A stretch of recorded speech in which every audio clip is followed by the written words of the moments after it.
kemana manusia para hadirin? Kenapa ketika salat lebaran itu penuh lapangan kalau di depan itu? Pinang agama tubik medu. Tapi kenapa subuhnya itu cuma satu saf setengah di sini? Kita menguji konsistensi. Ramadan bukan bukti para hadirin. Nyo pesantren menyeka anak mayit. Anak mayit bab pesantrennya ke nyo.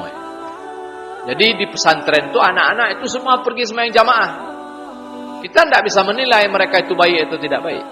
Untuk menilai anak-anak itu dia sungguh dalam beragama, dia anak-anak yang taat, anak yang patuh, tidak bisa dinilai di pesantren. Nah, kita hari ini dikungkung dalam sebulan ini, dan di sini kita tidak bisa menilai diri kita para hadirin. Kita akan menilai diri kita nanti setelah Ramadan ini. Masih kenalkah kita dengan masjid? Masih rajinkah kita ke masjid? Masih rajinkah kemudian kita baca Quran para hadirin? Masih maukah kita salat malam?